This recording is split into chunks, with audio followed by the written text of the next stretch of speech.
Assalamualaikum warahmatullahi wabarakatuh. Saya Ahmad Rohani, calon anggota Bawaslu Kabupaten Trenggalek periode 2023-2028.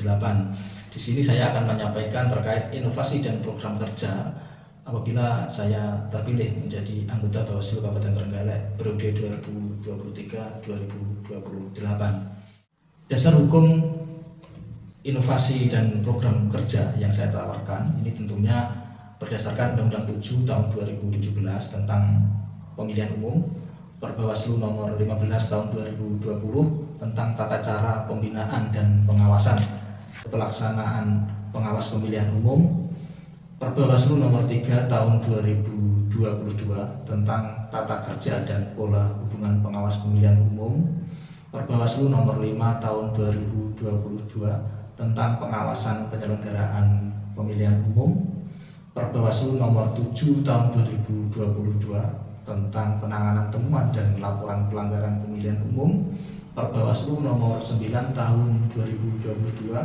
tentang tata cara penyelesaian sengketa proses pemilu, serta Perbawaslu nomor 2 tahun 2023 tentang pengawasan partisipatif. Inovasi pengawasan ini merupakan ide atau gagasan guna meningkatkan kinerja pengawasan bagi kelembagaan Bawaslu.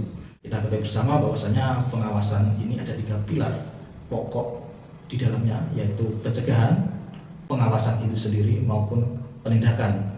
Inovasi pengawasan yang saya tawarkan ini berjudul Trenggalek Waskita.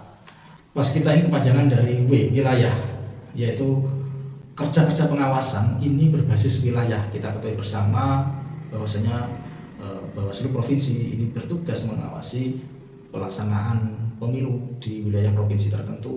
Begitu juga sampai Panwaslu Kelurahan Desa maupun pengawas TPS. Jadi kerja-kerja pengawasan ini berbasis wilayah.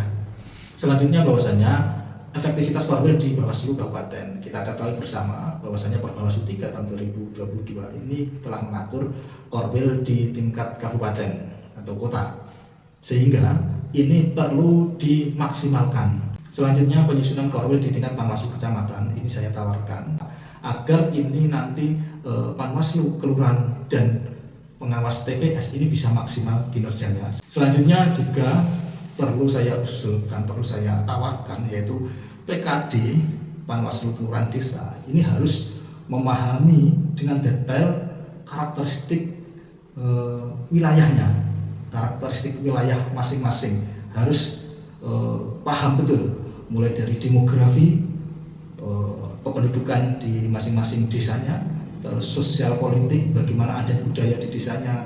Nah, ini Panwaslu Kelurahan Desa harus paham betul terkait lingkungan wilayah kerjanya.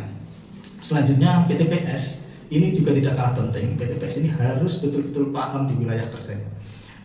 Kami nanti berharap dan berusaha semaksimal mungkin PTPS ini diambil dari warga di TPS yang bersangkutan, sehingga PTPS ini harus dan wajib mampu untuk paham wilayah kerjanya. Kami juga menawarkan bahwasanya seluruh jajaran pengawas ini harus bisa memetakan indeks kerawanan pemilu di masing-masing wilayah. Jadi ini berdasarkan event-event elektoral sebelumnya, ini perlu dipetakan oleh masing-masing pengawas TPS. Ini salah satu contoh yang saya pernah buat di pemetaan kewilayahan. Jadi kita bagi masing-masing kecamatan, masing-masing wilayah ini berapa jumlah desanya, berapa jumlah TPS-nya, berapa daftar pemilih sementara, daftar pemilih tetapnya berapa, pengguna hak pilihnya berapa, tokoh masyarakatnya siapa, tokoh politiknya siapa, dan ini menjadi model awal kita dalam rangka pengawasan di lapangan. Selanjutnya dari W menjadi A, Waskita. Ini awasi. Awasi ini seperti tadi saya sampaikan bahwasanya pengawasan ini ada 3 elemen yang penting di dalamnya, yaitu upaya-upaya pencegahan, pengawasan, dan penindakan. Pencegahan ini bisa ada beberapa jenis kegiatan yang bisa kita lakukan, antara lain pengawasan partisipatif, pesantren kilat pemilu, pengawas pemilu, dan ngaji pengawasan pemilu. Ini kita datang ke beberapa pondok pesantren untuk kita lakukan sosialisasi dan training terkait pengawasan pemilu bagi santri-santri di pondok pesantren. Juga jurnalis pemilu, kita kerjasama dengan beberapa media pers untuk menampilkan berita-berita terkait meliput terkait kegiatan-kegiatan kepemiluan. Dan selanjutnya pengawasan, yaitu misal pengawasan pencalonan DPD, DPRD, dan pencalonan bupati dan wakil bupati. Ini harus kita lakukan pengawasan melekat. Selanjutnya pemetaan kewilayahan, seperti tadi saya sampaikan, pemetaan kewilayahan ini penting dalam rangka pelaksanaan pengawasan di masing-masing wilayah, sehingga ini menjadi tour guide dalam kerja-kerja pengawasan. Selanjutnya patroli pengawasan ini juga penting dilakukan, khususnya pada masa-masa kampanye dan juga masa tenang.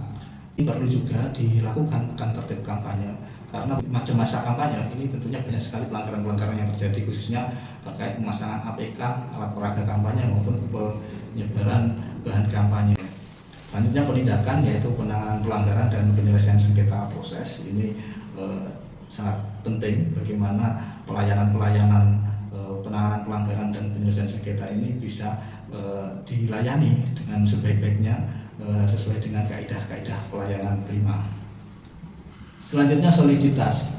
Soliditas ini penting dalam kerja-kerja pengawasan. Karena apa? Karena pengawasan ini memerlukan tim yang kuat, sehingga harus kerjasama tim yang kuat, membangun kesepemahaman antara sekretariat dan jajaran pengawas. Bagaimana tupoksi masing-masing pihak, harus satu kesepemahaman.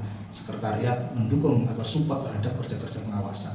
Nah, semuanya itu harus dijiwai oleh semangat gotong royong dan semangat kekeluargaan, agar terbangun ikatan yang kuat, rasa yang kuat masing-masing jajaran pengawas.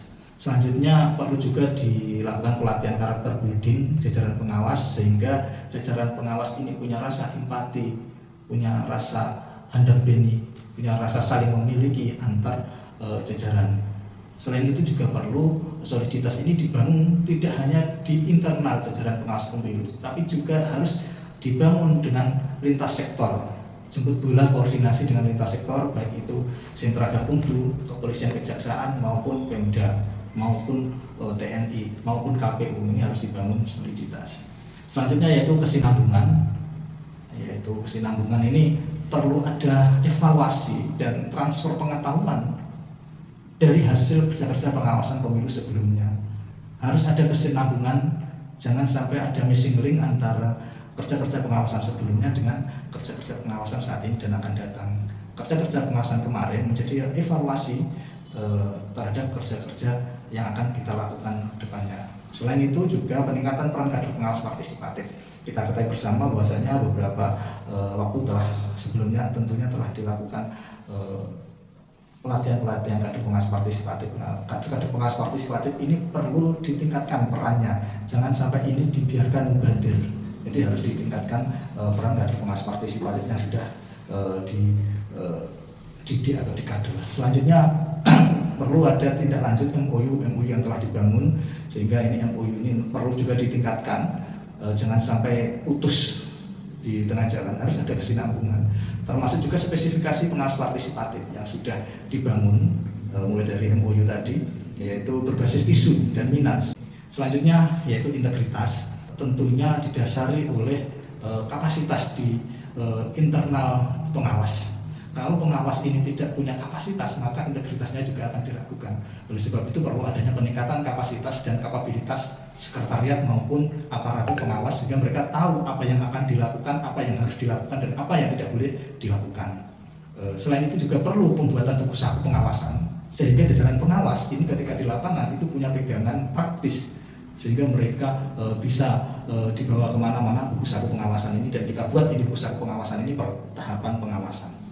Dan juga kita lakukan penguatan dan pendampingan jajaran pengawas di bawah dalam melaksanakan tugas pengawasan. Kadang-kala jajaran pengawas di bawah ini ada benturan-benturan di lapangan dalam melaksanakan tugas pengawasan. Yang tidak kalah penting yaitu kita untuk menjaga integritas jajaran pengawas. Kita berikan reward bagi yang berprestasi, dan kita berikan punishment bagi jajaran pengawas pemilu yang melanggar. Selanjutnya transparan. Transparan ini dapat kita lakukan dengan beberapa cara, antara lain seluruh jajaran pengawas pemilu ini kita jadikan humas kelembagaan. Jadi masing-masing jajaran pengawas pemilu ini menyampaikan hasil-hasil kerja pengawasan ini kepada publik, baik itu melalui media sosial masing-masing, sehingga seluruh jajaran pengawas ini bisa dikategorikan, bisa diibaratkan sebagai humas lembaga, memberikan laporan kepada masyarakat terkait kinerja-kinerja pengawasan yang telah dibangun, yang telah dilaksanakan. Selain itu juga memaksimalkan media kelembagaan. Kita ketahui bersama jajaran pengawas ini punya kelembagaan masing-masing, baik itu melalui website, medsos. Nah, ini perlu dimaksimalkan media kelembagaan ini untuk menyampaikan kepada masyarakat terkait kinerja-kinerja pengawasan, hasil-hasil pengawasan yang telah dilakukan. Selain itu kita juga perlu optimalisasi PPID, Bawaslu Kabupaten. Selanjutnya pelayanan prima dalam kerja pengawasan, penanganan kerja-kerja pengawasan, penanganan pelanggaran dan penyelesaian sengketa proses. Menjadikan Bawaslu menjadi lembaga informatif ini juga penting. Selanjutnya target jumlah tayang pemberitaan hasil kinerja pengawasan bagi PKD atau Panwaslu Kecamatan. Jadi nanti kita buat kompetisi di PKD maupun Panwaslu Kecamatan terkait pemberitaan hasil-hasil kerja pengawasan ini, sehingga nanti ada kejar target di masing-masing PKD atau Panwaslu Kecamatan. Selanjutnya kita adakan penyelenggaraan informatif bagi Panwaslu Kecamatan dan PKD. Yang terakhir yaitu Waskita. Ini aplikasi, super aplikasi, yaitu kita akan menciptakan aplikasi mobile Super Waskita. Aplikasi ini terintegrasi dengan SIPS, sikap lapor, cek DPT, buku saku pengawasan, laporan hasil pengawasan, CDIH Bawaslu dan KPU, rubrik tanya jawab dengan masyarakat. Jadi nanti ibaratnya kita buat aplikasi, satu aplikasi mobile, dan di dalamnya itu nanti ada ada 7 komponen ini. Jadi nanti bisa mudah dalam pengaplikasiannya. Selanjutnya program kerja pengawasan, ada beberapa program kerja pengawasan, yaitu yang pertama yaitu teknis, jenis kegiatan teknis penyelenggaraan pengawasan pemilu oleh Bawaslu Kabupaten Trenggalek serta lembaga pengawas pemilu. Jadi tujuannya ini untuk meningkatkan kualitas pengawasan penyelenggaraan pemilu. Jadi kita train jajaran pengawas ad hoc maupun sekretariat Bawaslu Kabupaten Kota. Waktunya setiap awal tahapan pemilu ini kita lakukan, dan ini bisa juga dalam bentuk rakernis ataupun rapat dalam kantor kita undang, ataupun supervisi kita kunjungan ke Panwaslu Kecamatan. Selanjutnya itu pembuatan buku saku pengawasan, ini kita buat setiap tahapan pemilu, baik itu kita buat secara elektronik yaitu melalui aplikasi tadi, atau kita cetakkan, atau kita kasihkan file. Selanjutnya pembinaan SDM dalam proses penanganan pelanggaran dan penyelesaian sengketa proses pemilu. Dalam penyelenggaraan pemilu ini kita train jajaran pengawas, komisioner dan staf teknis. Kita train untuk meningkatkan kualitas SDM, sekretariat dan pengawas pemilu. Ini kita lakukan 2 bulan sekali, baik itu melalui materi ruang di dalam kantor maupun praktek pelatihan. Jadi aplikasi mobil pengawasan seperti tadi ini kita buat 1 tahun sekali dan update setiap ada regulasi baru. Ini untuk mempermudah pengawasan dan mendekatkan pengawasan ke masyarakat. Selanjutnya yaitu pembinaan dukungan teknis dan kesekretariatan Bawaslu Kabupaten dan Panwaslu Kecamatan. Ini untuk membekali jajaran pengawas maupun sekretariat agar paham masing-masing tugas pokok dan fungsinya, sehingga terbangun sinergitas kelembagaan. Selanjutnya sosialisasi dan pembinaan pengawasan partisipatif ini penting. Kita jalin hubungan kerjasama pengawasan partisipatif dengan mitra-mitra pengawas pemilu, sehingga kedepannya nanti pengawasan partisipatif ini bisa lebih semarak dan peran masyarakat dalam pengawasan lebih meningkat. Selanjutnya yaitu pengelolaan dan pelayanan kehumasan, pemberitaan dan publikasi pengawasan pemilu di Bawaslu Kabupaten Trenggalek. Ini penting kita lakukan. Bagaimanapun juga kerja-kerja pengawasan ini perlu untuk disampaikan kepada masyarakat, sehingga ini perlu ada sebuah training dalam rangka penyajian berita atau data kepada masyarakat. Ini kita lakukan Rabu, Minggu ketiga setiap bulan. Ini baik dilakukan di dalam kantor maupun dilakukan di luar kantor. Ini fleksibel seperti itu. Selanjutnya itu fasilitasi kegiatan sentra gakumdu pada proses penanganan pelanggaran pidana pemilu. Ini penting karena bagaimanapun juga sentra gakumdu ini vital dalam pelaksanaan pengawasan pemilu maupun pemilihan kepala daerah, sehingga ini harus dilakukan fasilitasi pelaksanaan proses penanganan pelanggaran. Dan ini bisa dilakukan pada hari Jumat, Minggu keempat, mungkin bisa dilakukan coffee morning atau diskusi bersama jajaran Bawaslu. Mungkin itu, terima kasih dari saya, mohon maaf atas segala kekurangan. Akhir kalam, assalamualaikum warahmatullahi wabarakatuh.